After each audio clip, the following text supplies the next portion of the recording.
Hi everyone, welcome back to Epic Chess, the channel that helps you improve your chess fast.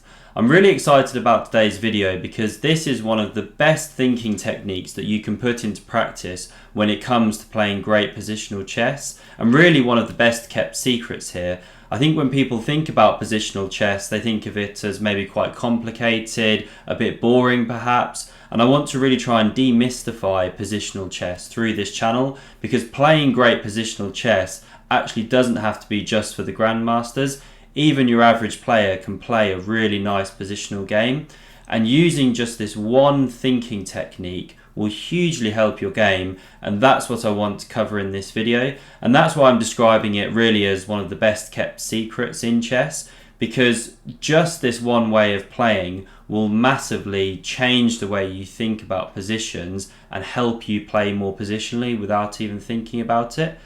And so without further ado, the best kept secret in chess when it comes to playing positionally is improve your worst piece. Now this has been said many times by many of the great players of the past, from Fischer to Botvinnik to the famous players of the 19th century.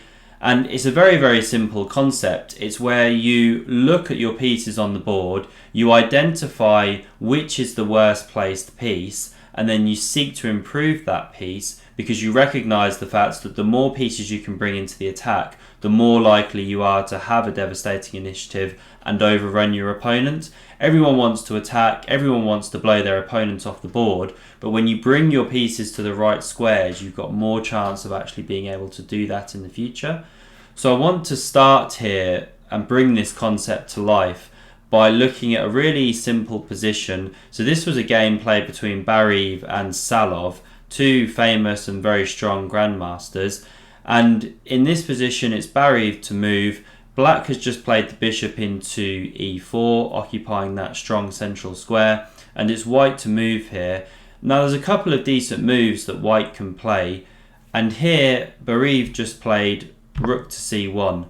A really simple move, and I'm not saying this move is blowing the board apart suddenly, but it's bringing to life this concept of improving your worst piece. Now you could make arguments about whether or not that was actually the very worst piece for white, but the case that Bariv is making here is that his rook, when it was on a1, if I just pop it back here, was just staring at the a pawn. It's sitting there doing nothing.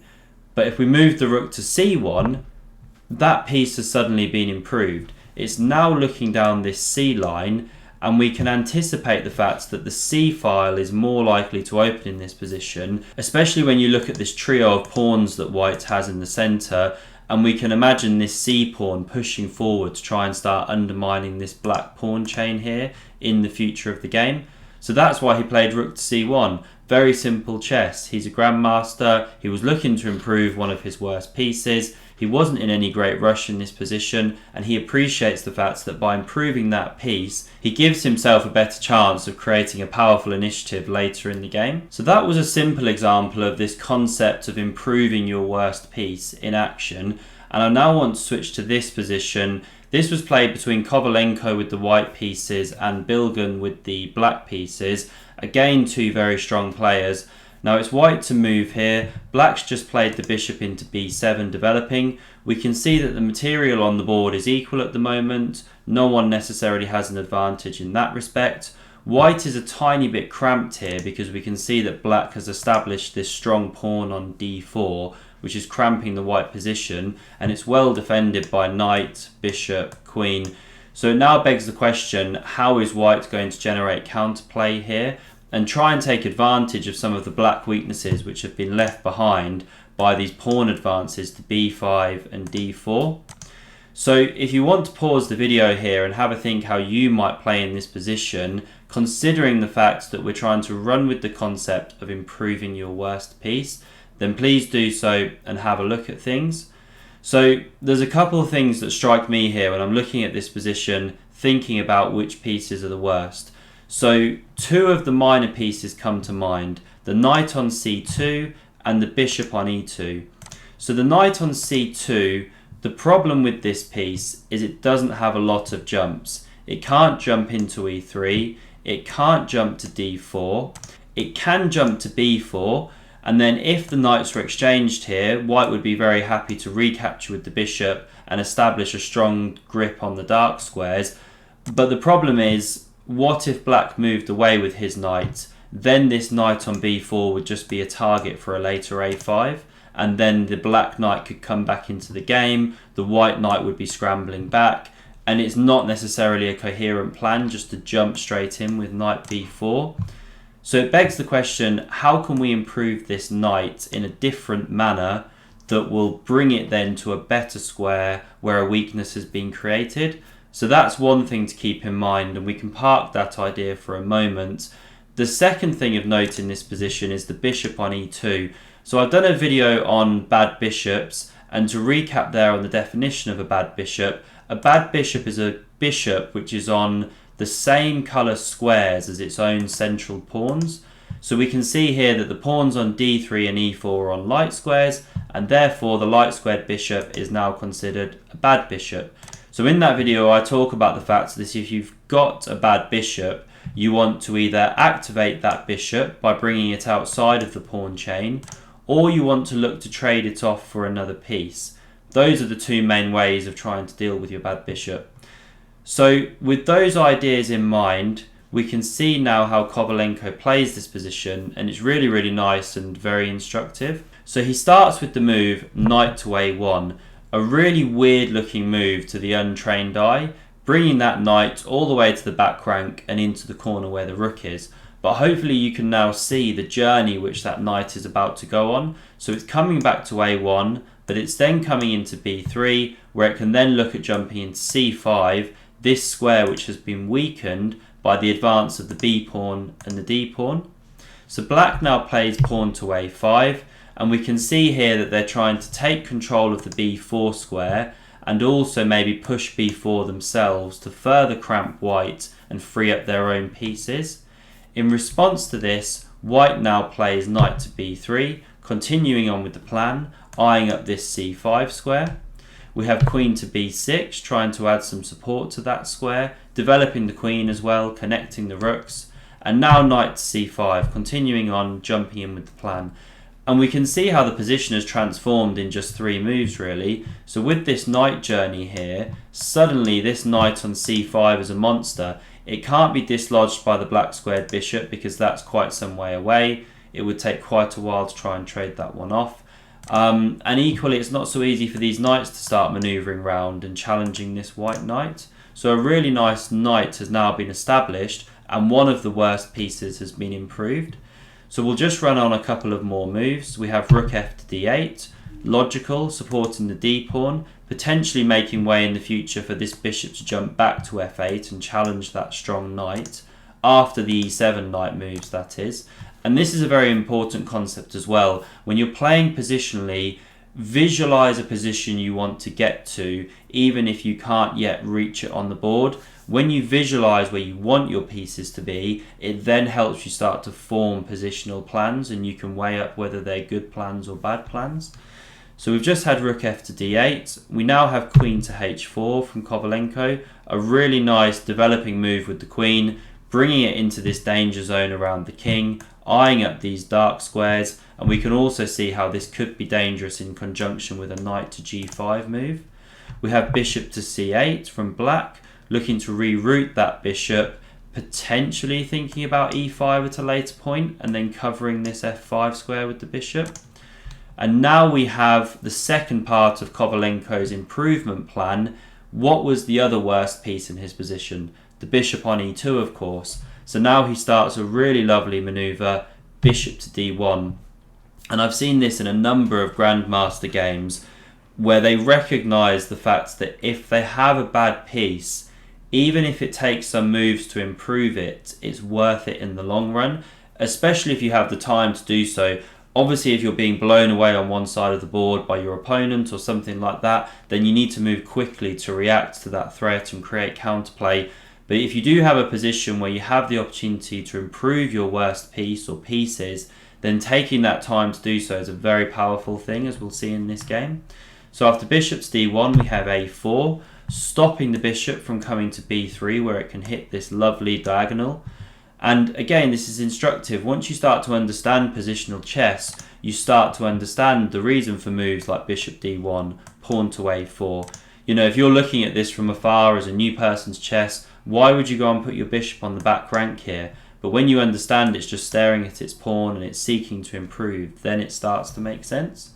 So we now have pawn to b4 from Kovalenko. A nice move there, just staking a claim on the queen side. Without that move, black could start pushing pawn to b4 themselves, and then things are getting really tricky for white. If black takes with the en passant here, we can then recapture with the a pawn, and we're quite happy in that position. Actually, just going back on that, we would probably recapture with the bishop, in fact, not the pawn, bringing that bishop to the powerful diagonal and completing that improvement plan. So that's why black wouldn't be capturing here. So pawn to b4, we now have pawn to f6. We can see what black is trying to do here.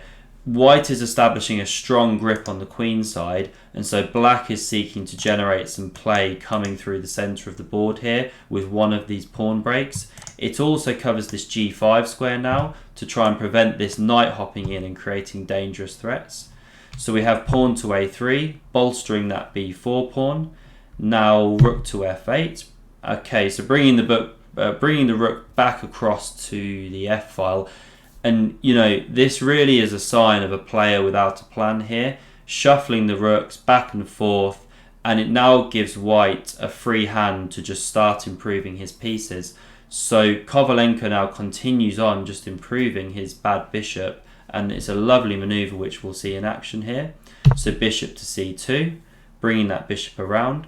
We have queen to d8, again kind of shuffling, not really sure what to do, black in this position. Bishop to b1, another bishop move, queen to d6, and now bishop to a2. So, I mean, how lovely was that maneuver? We've got a bishop on e2, staring at its own pawn, and it goes d1, c2, b1, a2. 1, 2, 3, 4 moves, but look where the bishop has now landed. Beautifully activated, cutting down towards the black king, which has been further weakened by this f6 move. So always consider your pawn moves and the weaknesses they might leave behind. I mean, when you make pawn breaks, you gain something, you give something. I've done videos on gaining space. You know, you can want to gain space at times, but you also need to consider the weaknesses you're leaving behind. So not only do we have this bishop now raking down the board, we've also got this very powerful knight on c5, bolstered by the pawn on that outpost, the rook staring down the open file. This rook's on an open... but a strong f file which could open at a later point. We've got the knight on f3 ready to jump in potentially if that f pawn ever moves, and this bishop's always looking dangerous with the potential to come to life should the f pawn ever move. It also serves a very good defensive role, covering these c3 and e3 squares which have been weakened by the white pawn advances. So yeah, a really nice, you know, sequence of moves from white to improve the position here of the two worst pieces, that knight on c2 and the bishop on e2. I'll just finish off the game here because it was a nice finish to it. So we had rook to a7 and now g4, an excellent move, saying, okay, I've improved my pieces on the queen side through the centre. How can I now start attacking the black king? So I'll whiz through these moves quite quickly. The main point obviously is illustrated around the piece improvement, but I will show this nice finish here. We have king to h8, trying to sidestep that diagonal. e5 now from white, and this is a lovely move, just ripping open lines, because after pawn takes, we now have knight to e4. So this pawn move vacated that white square on e4. A really nice sacrificial pawn move to open up a square for the knight, and we can see the purpose here. This knight is now coming into the king side with devastating effect, and the f pawn capturing on e5 opened up this critical g5 square. So a really nice concept here. You see similar things with gambits in the opening in chess. If you consider, say, the wing gambit in the Sicilian, by moving those pawns on the C and B files, you distract black away from those central squares as the white player. And this is a key theme, which, you know, I'll go over a bit more in another video. So we have queen to d8 now, you know, more shuffling, trying to bring the queen back into a defensive position. Obviously it was attacked as well, and so had to give ground. Pawn recaptures on e5, knight takes on e5, and now knight e to g5, threatening checkmate here on f7, h7, sorry. So we have knight takes on f3 check, rook recaptures, h6 to respond to the checkmate threat, and now knight f7, winning in exchange because we've got this nice fork here of the king and queen. So everything about this game is just beautifully harmonious from white. The rook now recaptures, we have rook takes, queen to e8, hitting that rook. And now if you want to pause in this position, I'd encourage you to do so. There's a really nice tactical shot to finish the game here. So have a look for what it is. And again, it's a good learning moment. Once you've built up a strong position here, we've got a rook on the open f file, rook on the open c file, bishops raining down in both directions like this. So what's the way in which white finished this game? I mean, there's lots of ways to finish it, to be fair, but the way white found was perfectly suitable and actually the strongest move in the position. So white played rook takes knight on e7, and after rook recaptures, they now simply play rook takes on c8. The queen's overloaded, it's taken away from the defense of the rook, so after queen recaptures, queen takes rook. Black now can jump the queen into c2, double attack on both bishops, but there's an easy way for white to respond to this. Queen takes on e6, defending the a2 bishop and also threatening checkmate, so a really nice counterpunch there to that double attack. So if black were to take this bishop here, then we simply jump in and that's checkmate. So black chucked in a token check here on d1, and now white has a nice way to respond, bishop to e1, blocking the check, checkmate is still threatened, and here black resigned. There's nothing further to do in the game. So a really instructive game, going from that position where we had a knight on c2, a bad bishop on e2, and through that principle of improving your worst piece, and in this case the worst two pieces, white was able to just harmoniously take over the position and really crush black in the end in this beautiful game. So I hope you got a lot out of that. Do use this principle in your own games. Let me know how you get on, and I hope to see you again on another video. Thanks very much for watching.